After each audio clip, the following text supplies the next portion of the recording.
Então vamos lá, paz irmão, paz irmã, amigo e amiga que me assiste, eu sou o evangelista Rubenson Mundel e hoje vamos nos aprofundar na ministração do tema Igreja, Organismo e Organização, inspirados pelo texto áureo de Atos 6:3, que nos exorta a escolher líderes cheios do Espírito Santo, de sabedoria, para zelar pelos negócios da igreja. Nessa lição, eu quero juntamente contigo explorar a igreja como um organismo vivo, comparando-a com a metáfora ou metaforicamente ao corpo de Cristo, conforme descrito em 1 Coríntios, capítulo 12, versículo 27. Assim como um corpo funciona harmonicamente, a igreja, como o corpo místico de Cristo, existe organicamente, revelando a necessidade intrínseca de uma estrutura viva para cumprir sua missão divina. Além disso, destacaremos a importância da organização na igreja primitiva,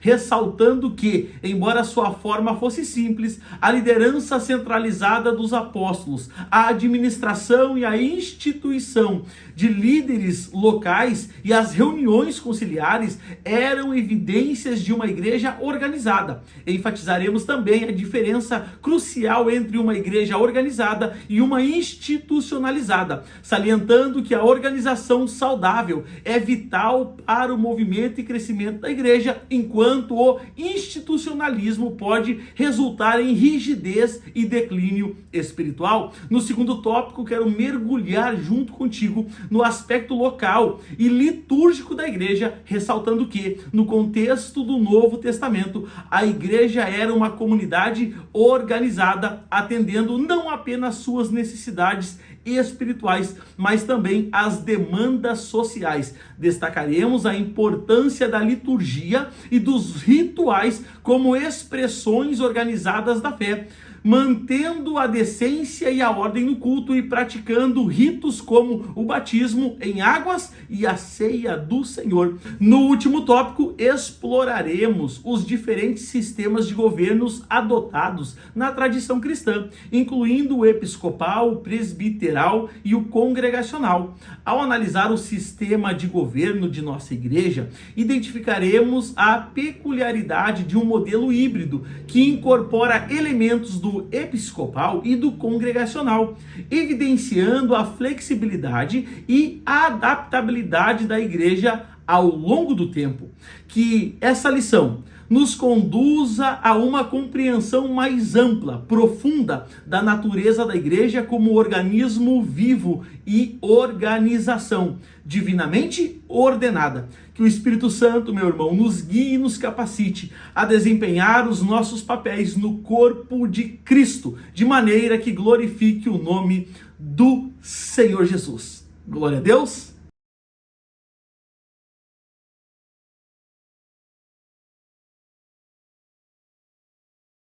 E hoje chegamos então à lição de número 6 da Escola Bíblica Dominical na classe dos adultos, que data do dia 11 de fevereiro de 2024. Lembrando que as 5 primeiras videoaulas estão ministradas aqui no meu canal do YouTube, agrupadas numa playlist para facilitar a tua busca, a tua procura. Assista todas as videoaulas, porque uma vai linkando com a outra e todas para o cumprimento do trimestre. E a sexta lição da Escola Bíblica traz por título Igreja, Organismo e Organização.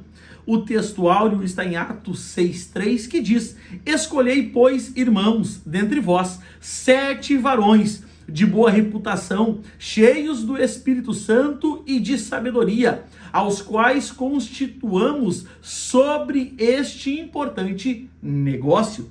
A nossa verdade prática: a igreja é um organismo vivo. Contudo, como toda estrutura viva, precisa ser organizada. A nossa leitura bíblica em classe está em Atos, capítulo 6, do verso 1 ao verso 7. E já vamos então concluindo essa parte introdutória. Nesta lição, vamos conhecer a igreja como um organismo e uma organização. Veremos que não existe função sem forma, nem organismo sem organização. Isso nos ajudará a evitar os extremos. E eu sempre digo que os extremos são muito perigosos. muito extremista, muito liberal. Os extremos são perigosos, mas o povo de Deus tem que andar em equilíbrio. O povo de Deus tem que andar em equilíbrio, ponderação. Glória a Deus. Uma igreja sem nenhum tipo de liderança visível ou uma igreja estruturada em um institucionalismo rígido que acaba por sacrificá-la. Conhecemos também os 3 principais sistemas de governos adotados na tradição cristã ao longo dos anos. E em qual ou quais deles a nossa igreja se enquadra. Sublinhamos que nenhum desses modelos de governo eclesiástico é mau em si mesmo. Porém, como tudo o que é humano, estão sujeitos a acertos e erros. Portanto, o padrão exposto no Novo Testamento deve ser buscado como parâmetro para a nossa igreja. Então já está aí o resumo prático, claro, objetivo da nossa parte introdutória. Você que está sempre comigo, é um prazer, é um privilégio tê-lo por aqui mais uma vez. Que Deus te abençoe, que Deus abençoe a tua família. Eu sempre te peço, meu irmão, minha irmã, amigo, amiga que me assiste semanalmente aqui no meu canal do YouTube, verifique se você já é inscrito aqui no meu canal. Se você não for inscrito, se inscreva, deixe a sua mãozinha no like como forma de gratidão pela minha vida e pelo conteúdo aqui exposto nesse canal. Você que está chegando agora, quem sabe pela primeira, pela segunda vez, você é muito bem-vindo também. Eu só te peço que você assista essa videoaula até o final. E se alguma coisa que eu disser, algo que eu ministrar, abençoar a tua vida, a tua casa e a tua família, então no final dessa videoaula, quem sabe você pode se inscrever aqui no meu canal do YouTube e deixar um like abaixo dessa videoaula. Glória a Deus! Vamos então aos nossos tópicos. Tópico 1, a estrutura da igreja cristã. O tópico 1 ele tem 3 subtópicos. O primeiro deles, a igreja como organismo. Um organismo é visto como um conjunto de órgãos que constitui um ser vivo. Nesse aspecto, um corpo com as diferentes funções de seus órgãos e membros é entendido como uma estrutura física de um organismo vivo. Metaforicamente, a igreja é definida como o corpo de Cristo, um organismo vivo cuja cabeça é Cristo. Assim como um corpo funciona pela harmonia de seus membros, da mesma forma também a igreja de Cristo. E eu me lembro, quando a gente fala de organismo, quando a gente fala de harmonia, quando a gente fala de um lugar de paz, de conciliamento, eu me lembro do texto, Salmo 133. Quão bom e quão suave é que os irmãos vivam em união, em unidade, em um só propósito. Por quê? Porque ali o Senhor ordena a bênção e a vida para todos sempre. Glória a Deus, vamos em frente. Subtópico 2, a igreja como organização. A forma de organização da igreja primitiva era simples, todavia ela existia.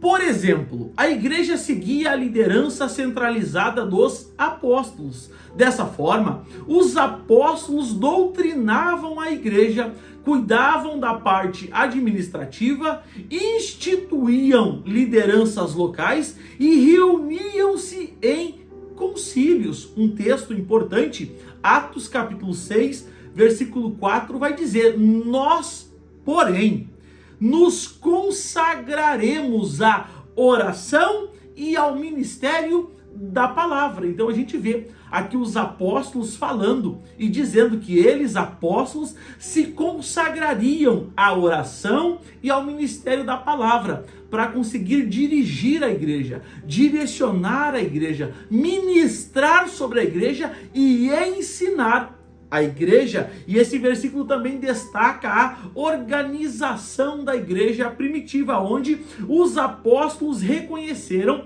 a necessidade de se dedicar a diferentes aspectos do ministério, mostrando a importância da organização para o funcionamento eficaz da igreja de Cristo. Glória a Deus. Vamos em frente.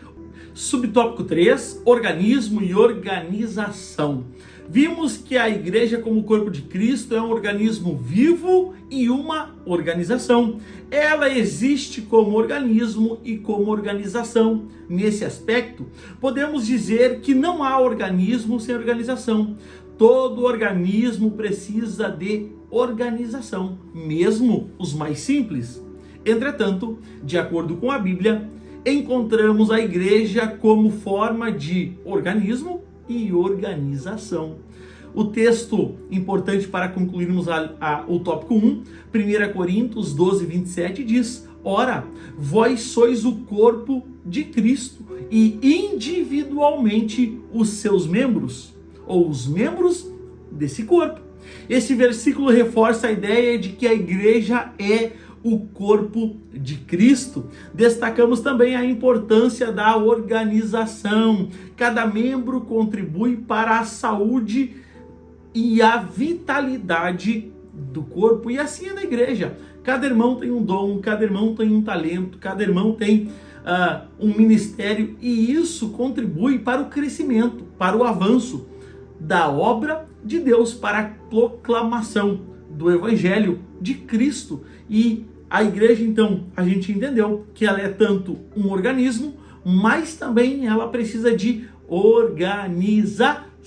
Já está aí, meu irmão, minha irmã, amigo, amiga que me escuta, o resumo prático, claro, objetivo, com aplicações práticas para a nossa vida, casa, família e ministério do tópico de número 1. E eu já quero avançar contigo ao tópico 2. Tópico 2. Igreja, um organismo vivo e organizado.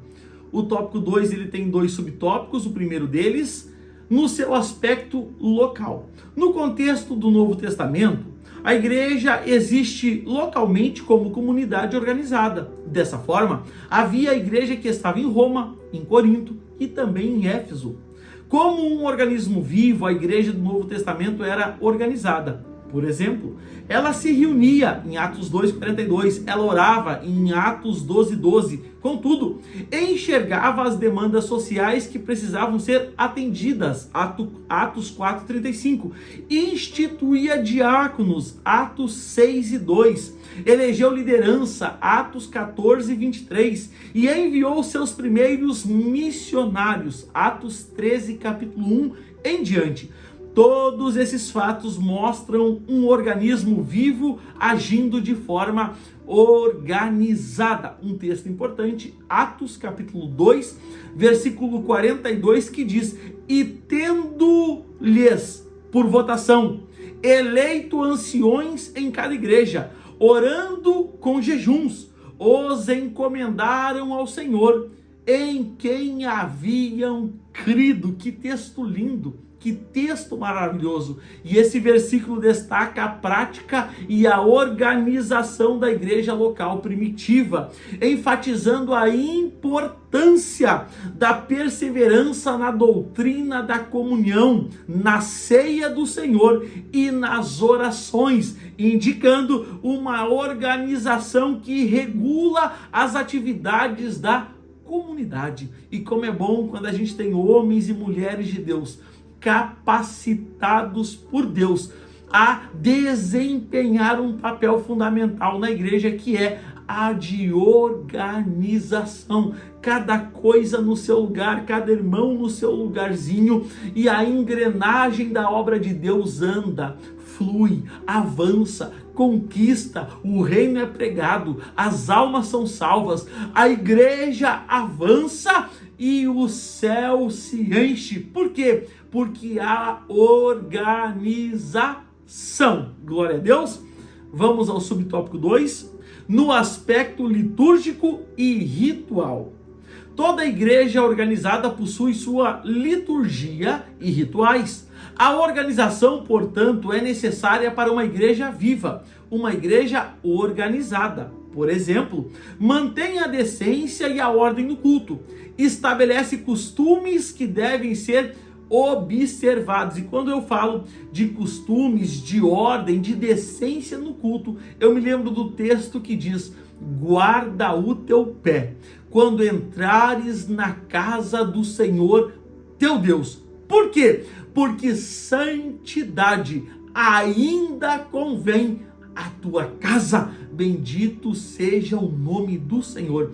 E quem sabe, eu falo agora para muitas pessoas, eu sei disso, mas quem sabe alguém que está me ouvindo, até onde essa ministração chegar, quem sabe meu irmão, minha irmã, amiga que me escuta, a gente tem ido muito para a igreja, às vezes no automático, a gente vai de qualquer jeito, de qualquer maneira, a gente vai cultuar de qualquer forma, mas uma coisa eu te digo, meu querido irmão e irmã, santidade ainda convém à casa do Senhor. Há outro texto que diz: se o julgamento começa pela casa do Senhor, aonde comparecerá o ímpio naquele dia? Então perceba, são textos pesados, são textos de alerta, são textos que deixam a sirene acesa. Então cuidado, meu irmão, porque a gente não deve se apresentar a Deus de qualquer forma, de qualquer maneira e de qualquer jeito. Antes, Paulo está dizendo: olha,